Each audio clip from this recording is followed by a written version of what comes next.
আমাদের বাইরে বিশ্বাস করছি আমরা পজিশনের বাইরেকে অন্তত 5 মিনিট কথা বলার সুযোগ করে দিই। কেউ বিশৃঙ্খলা করবেন না। ধন্যবাদ।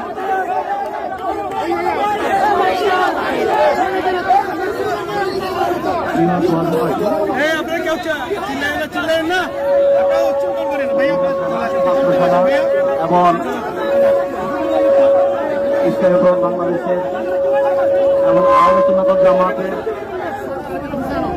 ভাইদেরকে আমি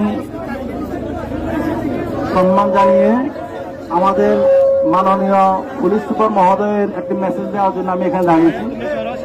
আমাদের মাননীয় পুলিশ সুপার আপনাদেরকে সালাম দিতে বলেছে।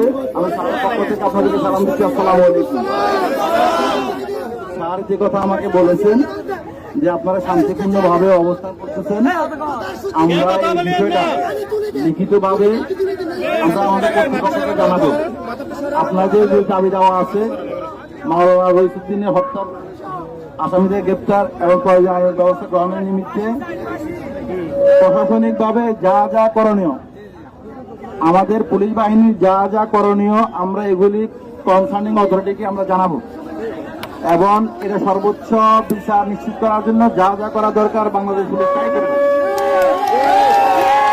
আপনাদের কাছে অনুরোধ থাকবে একটা জিনিস, আপনারা সকাল 9টা থেকে আপনারা অবস্থান করতেছেন, মানুষের দুর্ভোগ আপনারা দিবেন না। আপনারা অনেকক্ষণ ছিলেন, আপনারা অনেক সুন্দরভাবে এটা আয়োজন করছেন এবং আপনারা অনেক এই গরমে দিয়ে আপনারা এখানে মহাসড়কে অবস্থান করছেন। মানুষের কথাও চিন্তা করতে হবে আপনাদেরকে, আমরা সবাই মানুষ, ঠিক আছে? আমি আপনাদের কথা আমাদের স্যারকে বলবো, স্যারের মেসেজ আপনাদেরকে দিয়েছি। আমি আশা করব আপনারা মানুষের কথা চিন্তা করে আপনাদের প্রোগ্রামটা সংক্ষিপ্ত করবেন। আসসালামু আলাইকুম।